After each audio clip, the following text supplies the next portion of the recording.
Sejarah telah dijarah kemudian diaplikasikan dalam karya seni. Andi Bayo dengan performanya yang sangat luar biasa di dalam memainkan keyboard. Beliau sempat ngamuk. Danoningrat mengamuk, mendesak pasukan dan mengeroyok Kiai Melangi. Kiai Melangi wafat. Danoningrat dikeroyok dan dipenggal. Assalamualaikum warahmatullahi wabarakatuh. Salam jumpa, salam sejahtera untuk Anda semua. Salam persaudaraan dari kami, Arah 9 Channel. Rahayu, Rahayu, Rahayu. Saudara-saudaraku sekalian, dalam kesempatan kali ini kami akan berbagi informasi berkenaan dengan langkah-langkah nyata, gerakan-gerakan dari saudara kita di dalam meluruskan sejarah, di dalam memperjuangkan harkat dan martabat bangsa ini, leluhur bangsa ini dari klaim-klaim sepihak kelompok-kelompok tertentu. Termasuk diantaranya tokoh-tokoh pahlawan kita yang tidak sedikit telah mereka klaim. Tentu dari sahabat-sahabat, tokoh-tokoh yang melakukan perlawanan, perjuangan untuk meluruskan sejarah itu dilakukan dengan berbagai cara sesuai dengan kompetensinya masing-masing. Ada yang turun ke lapangan, menelisik makam-makam, memberikan edukasi, bahkan ada juga yang ditindaklanjuti dengan pembongkaran. Ada juga yang meneliti naskah-naskah kuno, manuskrip-manuskrip, dan berbagai hal lainnya yang berkenaan dengan bukti-bukti sejarah. Dan tak ketinggalan para seniman, mulai dari seniman musik yang membuat karya dapat menggugah semangat, heroisme, jiwa-jiwa kebangsaan kita sebagaimana yang telah dicontohkan oleh para pejuang di masa lampau. Sampai juga seniman-seniman tari yang mengaplikasikan perjuangan-perjuangan di masa lampau. Juga seniman lukis. Dan saat ini sedang digelar pameran sastra rupa gambar babat Diponegoro yang digelar dari tanggal 15 Oktober ini hingga 3 November di Jogja Gallery. Nah, berkenaan dengan ini, saudara-saudaraku sekalian, ini satu langkah yang luar biasa menurut hemat saya, karena pertama mengedepankan karya seni yang bernilai tinggi serta muatan sejarah yang saat ini banyak dijarah. Sejarah telah dijarah kemudian diaplikasikan dalam karya seni, diperlihatkan ke khalayak. Ini loh faktanya.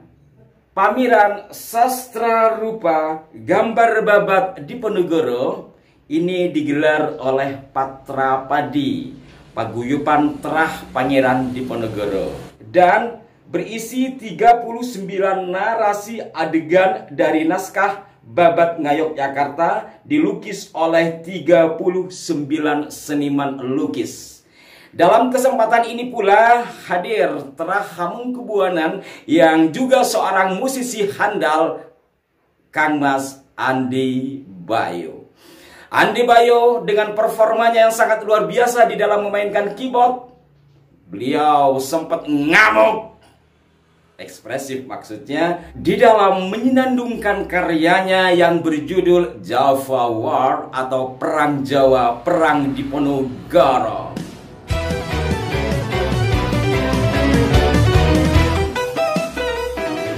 Iya, sedikit saja. Bagi Anda yang penasaran tentang karya Kang Mas Andi Bayo ini, silahkan nanti melihat di kanal YouTube beliau langsung betapa ekspresifnya beliau. Nampaknya beliau terbawa ke masa Perang Jawa, di mana pada saat itu gairah, semangat, heroisme muncul untuk mempertahankan harga diri bangsa. Ya, silakan nanti Anda menyaksikan langsung di kanalnya Mas Andi Bayo. Saudara-saudaraku sekalian, dari 39 karya yang dipamerkan, yang direalisasikan atau diaplikasikan dari isi babat yang saya sebut tadi, juga bagian dari pelurusan sejarah. Bahwa Pangeran Diponegoro tentu bukan Mbak Abut, juga bukan Bin Yahya, bukan Ali Idrus, dan tentunya bukan Ba'alwi. Dan hal lain saudara-saudaraku sekalian, sebagaimana yang pernah kami ulas di kanal ini berkenaan dengan Tumenggung Danuningrat I yang sempat dipertanyakan benarkah dia Ba'alwi atau bukan. Bahkan ada yang mempersoalkan, katanya Danuningrat I ini diba'alwikan, padahal dari data yang saya miliki dan telah saya sampaikan kepada Anda di kanal ini, Danuningrat I memanglah seorang Ba'alwi dari garis ayahnya, karena dia sendiri bahkan bernama Alwi bin Said bin Abdurrahim bin Abdurrahman Basyaiban. Silakan Anda baca satu di antaranya di buku Al-Hadramawt atau dalam naskah-naskah yang mengulas tentang Danuningrat I. Kalau dari garis ibunya memang terah Jawa, dari Danurjo, ya, dari Adipati Danurjo. Jadi beliau ini adalah Arab campuran. Hal lain juga ada yang mempersoalkan ketika kami menyampaikan bahwa Tumenggung Danuningrat I yang diangkat menjadi Bupati Magelang oleh Inggris, kemudian ketika Inggris digantikan oleh Belanda lagi, Tumenggung Danuningrat I ini dikukuhkan lagi oleh Belanda sampai akhirnya melakukan penyerangan terhadap pasukan Pangeran Diponegoro ketika terjadi pecah perang Jawa. Ini ada yang persoalkan, masa iya? Karena ya begitulah kurang literasi ya. Untuk itu melalui pameran ini juga sudah terjawab saudara-saudaraku. Saya akan bacakan dalam satu karya lukisan tersebut. Di sini dikisahkan dalam kurung peristiwa nomor 16, pertempuran Dindimoyo, Kiai Melangi gugur. Di daerah Kedu dan kota Magelang, pasukan Belanda dipimpin Danuningrat. Pasukan Jawa diikuti Wirarja, Muntung, Kiai Ngabdul Rahman, dan ditambah 300 pasukan. Ada keterangan B36. Mungkin yang dimaksud adalah bait ini ya. Pertempuran juga diikuti Kiai Melangi di Dimoyo. Danuningrat mengamuk, mendesak pasukan dan mengeroyok Kiai Melangi. Kiai Melangi wafat. Hal ini menyebabkan pasukan Bulkio mengamuk. Ada keterangan B3738. Bulkio adalah nama pasukan, salah satu pasukan dari Pangeran Diponegoro. Pada bagian berikutnya dijelaskan, Danuningrat dikeroyok dan dipenggal kepalanya. Orang Bulkio segera pulang ke Selarong melaporkan segala yang terjadi dalam perang Dimoyo. Pangeran Diponegoro memerintahkan untuk memajang kepala Danuningrat.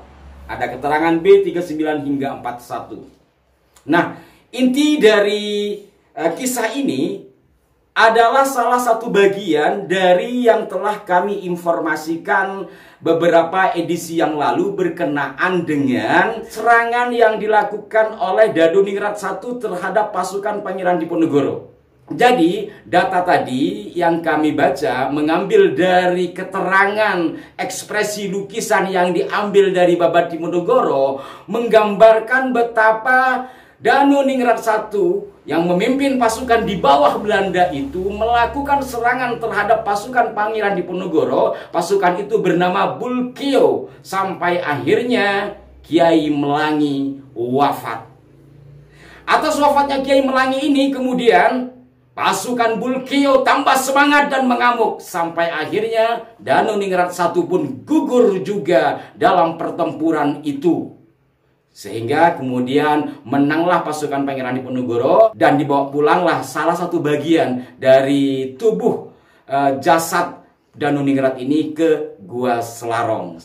Nah, saudara-saudaraku sekalian, inti dari apa yang kami sampaikan ini titik tumpunya adalah pada semangat masyarakat kita, mulai dari lapisan bawah, akademisi, para kiai, para santri, hingga kalangan seniman di dalam meluruskan sejarah sesuai dengan kemampuan masing-masing. Dalam dunia seni digambarkan seperti dalam seni pameran yang digelar di Jogja Gallery. Ya, bagi Anda yang belum ke sana, barangkali dekat masih memiliki kesempatan untuk ke sana karena dimulai dari 15 Oktober hingga 3 November ya. Masih ada waktu untuk mengunjungi pameran tersebut sekaligus bisa melihat, merefleksikan betapa perjuangan Pangeran Diponegoro dan tokoh-tokoh pada masa itu sangat luar biasa. Dan di balik itu juga ada orang-orang kita sebagaimana hari ini yang berpihak kepada penjajah dan berada di belakang penjajah, sehingga terjadilah perang saudara juga. Dan dengan demikian penjajahlah yang tertawa.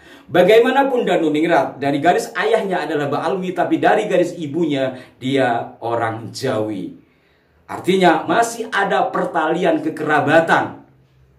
Tapi itulah hebatnya Belanda dan mungkin lemahnya kita, sehingga kita dengan kita yang terjadi pertengkaran, pertempuran, bahkan sampai menghilangkan nyawa.